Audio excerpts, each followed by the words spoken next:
හරි. අර මේ ලෝකේ මානසිකත්ව දෙකක් තියෙනවානේ. ඕනෑම දිනන මිනිස්සෙක්ගේ මානසිකත්වය විසඳුම ගැන හිතීම.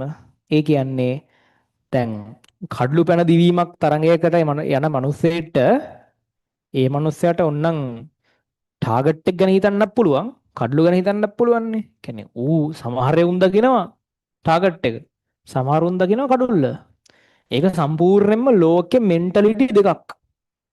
මේ ලෝකේ සරලවම මෙන්ටැලිටි කියන්නේ සරලවම ಜಾති දෙකයි මිනිස්සු.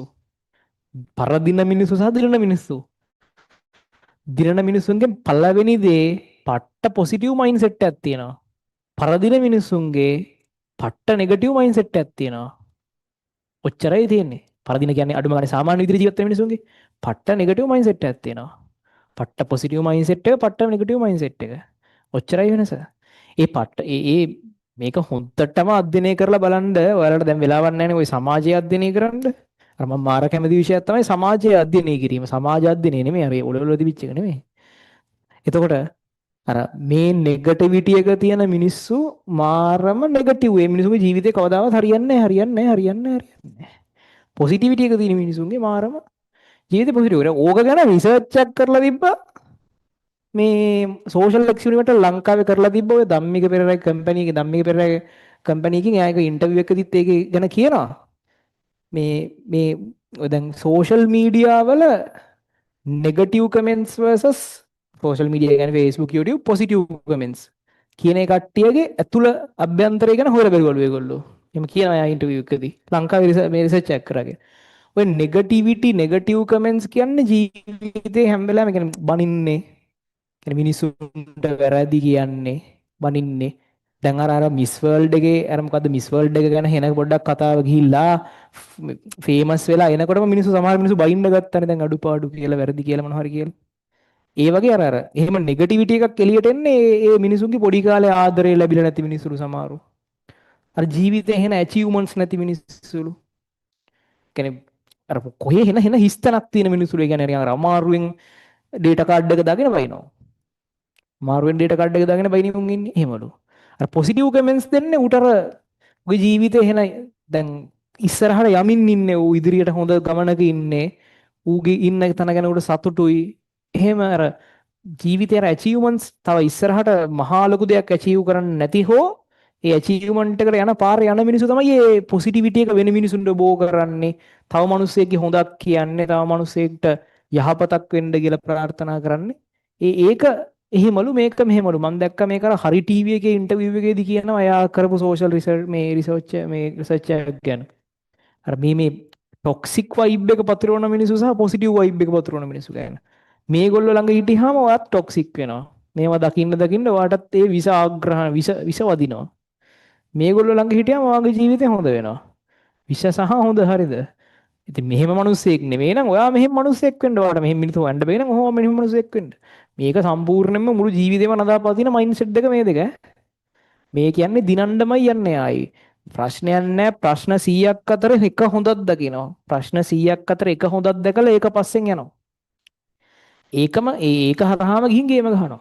දැන් ඇත්තටම කල්පනා කරලා බලුවම අපිට සතුරු වෙන්න දේවල් තියෙනවානේ. ඕනේ මිනිස්සෙගේ ජීවිතේ දැන් හිතන්නකෝ සමහරට ඔයාගේ අම්මයි තාත්තයි ජීවිතුන් අතර ඉන්නවා. සතුරු වෙන්න දෙයක් තියෙනවානේ. හරිද?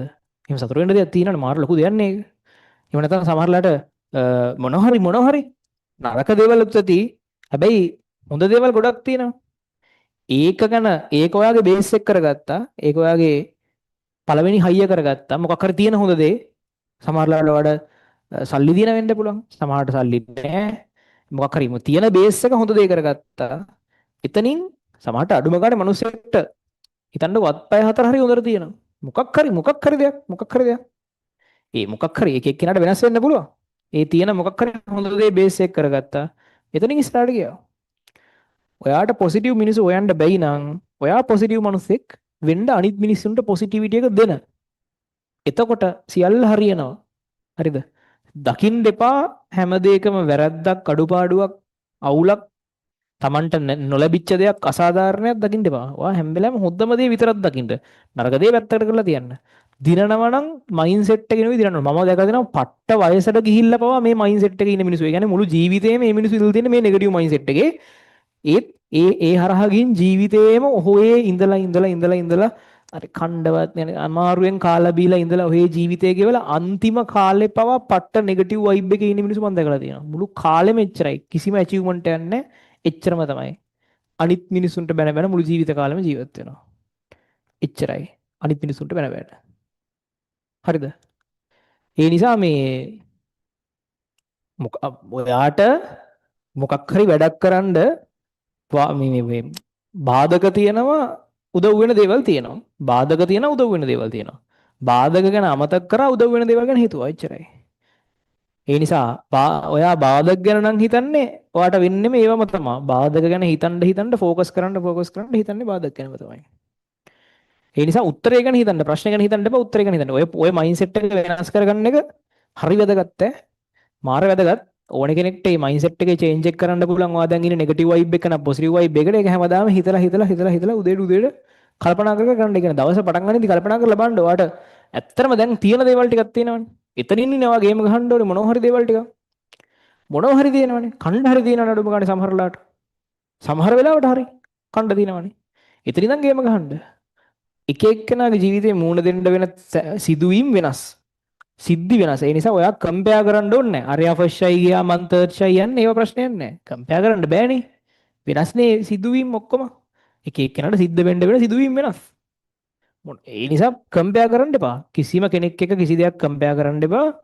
ඔයා ගේම ගහන්න. පොසිටිව් මයින්ඩ්සෙට් එකකට එන්න.